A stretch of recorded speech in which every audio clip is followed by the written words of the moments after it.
अब यही बात ये जब फिरका जाहिर हुआ, एक ये है खारजी।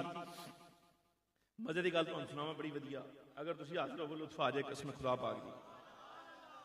अब जाहिर तो हुआ ये नबी पाक सल्लल्लाहु अलैहि वसल्लम के दौरे मुबारक में ज़ुल खुवैसरा था। अंदाजा फरमाओ हुज़ूर फ़ख्र आलम नूर मुजस्सम सल्लल्लाहु अलैहि वसल्लम ने जब इसके बारे में पेशगोई फरमाई ना, ये बड़ी बड़ी लुत्फ वाली बात है और ये तहकीकी बात है जो आपके सामने अब अर्ज करने लगा हूं। आका मौला सल्लल्लाहु अलैहि वसल्लम ने हजरत मौला कायनात को मुखातब किया। आकाए नेअमत हजरत मौला कायनात शेर खुदा कर्रमल्लाहु वजहुल करीम को मुखातब करके इरशाद फरमाया, खबर दी, ये जोड़ना जरा भी इसको।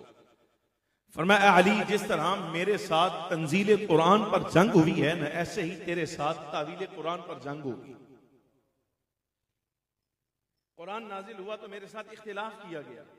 दौरे जाहिलियत में कुफ्फार ने नबी अलैहिस्सलाम के नुज़ूल वही पर एतराज किया ना, क़ाल अल्लज़ीना कफ़रू लौला नुज़िला अलैहिल कुरान जुमलतन वाहिदा।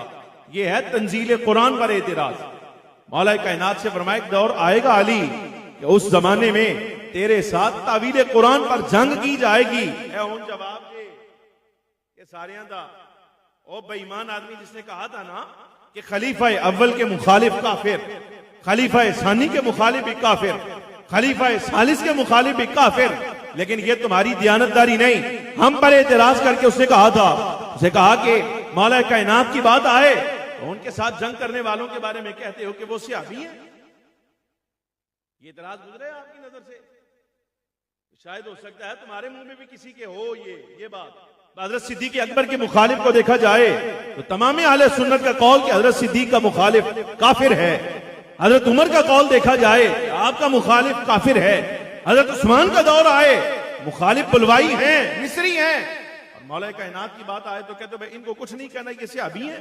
ये एतराज किया गया, ये उसका जवाब देने लगा हूं आपको, समझ न जरा। मौला कायनात रज़ियल्लाहु तआला अन्हु के मुखालिफों का जो फर्क हमने किया है, ने कहा भाई ईमान आदमी की हमारा है ही नहीं, ये खुद मौला कायनात ने करके दिखाया हुआ है। ये हमने नहीं किया, ये मौला कायनात ने किया है, करके दिखाया है। कैसे? ये मसला समझिएगा।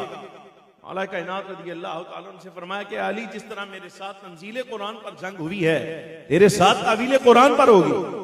जिस वक्त हज़रात सहाबा किराम का आपस में मुशाजरा हुआ क़िसास उस्मान के मसला में, और ये तय पाया कि हजरत मौला कायनात कर्रमल्लाहु वजहुल करीम की और हजरत मुआविया इब्न अबी सुफियान रज़ियल्लाहु अन्हुमा की सुलह हो जाए, तो ये तय पाया कि हजरत अबू मूसा अशरी और आमर इब्न आस रज़ियल्लाहु तआला अन्हुमा को हकम बनाओ। ये दोनों जो फैसला कर डालें वो फैसला मौला कायनात भी मंजूर करें और फरीक सानी भी मंजूर करे। अब ये यहां तक बात आई, जुमला समझिएगा। ये एक दरमियान से एक गिरोह निकला दोनों जमाअतों से, मौला कायनात की जमाअत से भी निकले कुछ और दूसरी तरफ हजरत अमीर मुआविया की जमाअत से भी निकले। 10,000 बंदा था दस्तारे दीन की सर पे। समझ आ रही कि नहीं आ रही? नमाज़ अपनियां पढ़ते सन, कुरान भी पढ़ते थे, आलिम भी थे बड़े बड़े, लेकिन बाहर जाके नहरबान के मकाम पर बैठ गए और वहां बैठकर फतवा दिया। आगे हमारे फतवे की रोशनी में अब जब मौला कायनात ने और हजरत अमीर मुआविया ने आपस में सुलह के लिए हकम बनाया है, सालिस मुकर्रर किया है, इन्होंने कहा कि हमारा फतवा है कि ना आप मौला कायनात मुसलमान रह गए ना अमीर मुआविया मुसलमान रह गए, दोनों ही काफिर।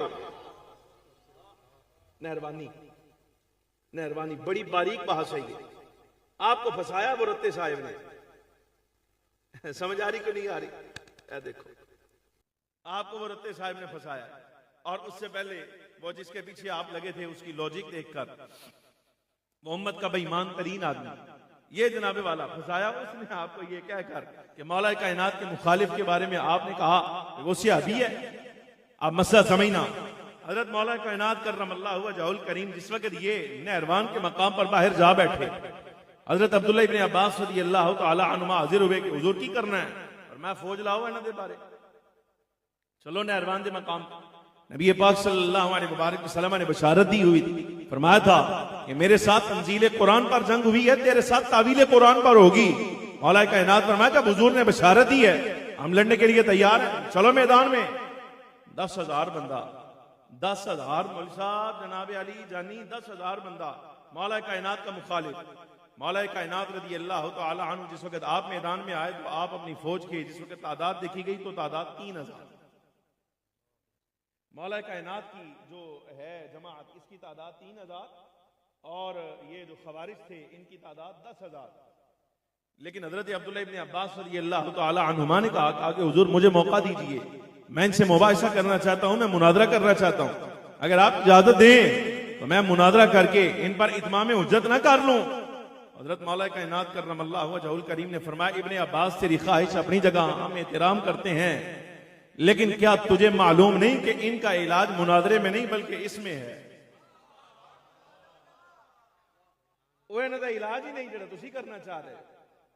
आज के हुजूर इत्माम हुज्जत शागिर्द है ना हजरत मौला कायनात के, हजरत इब्ने अब्बास रज़ियल्लाहु तआला अन्हुमा। कहा जी हुजूर इत्माम हुज्जत आखिरी दलील अगर कायम हो जाए, सुभान अल्लाह, मान जाए, ताइब हो जाए तो जान बचाएं अपनी, नहीं तो हुजूर मेरी तलवार भी आपके पीछे है, फिर देखते हैं इनका क्या करना है। हजरत इब्ने अब्बास तशरीफ लाए, हाँ भाई क्या बात है, मौकिफ क्या तुम्हारा? ये नरवानियों का मौकिफ था।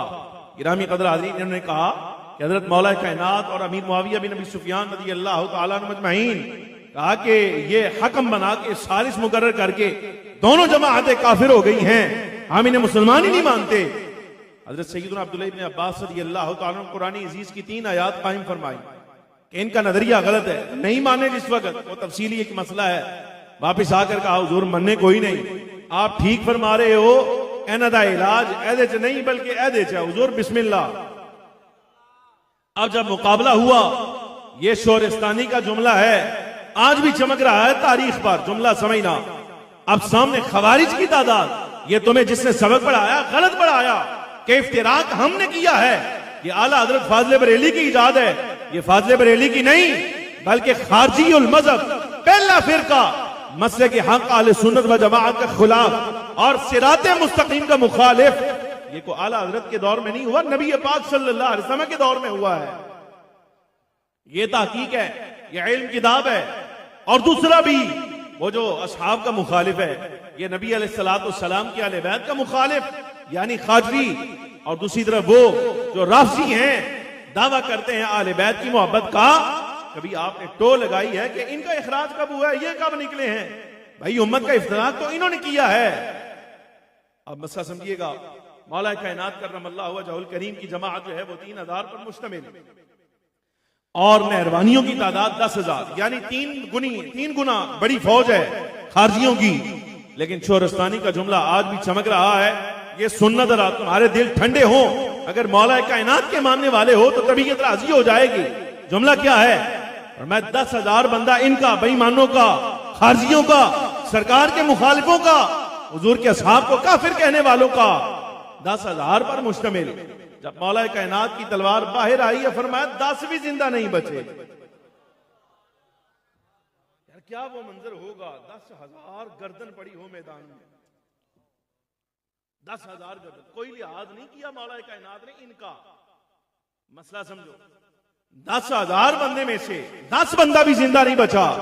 लेकिन चूंकि इस तरफ मौला कायनात की तरफ हुजूर की बशारत थी, तो शोरिस्तानी का ये जुमला सुनना, फरमाया इधर 10,000 में से 10 बंदा भी जिंदा नहीं बचा, और मौला कायनात के 3,000 मेरे 10 बंदे जख्मी भी नहीं हुए।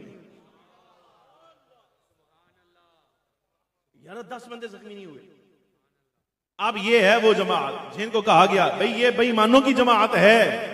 लेकिन चूंकि दूसरी तरफ मौला कायनात का इख्तिलाफ जो है हजरत अमीर मुआविया के साथ भी हुआ, असहाब के साथ।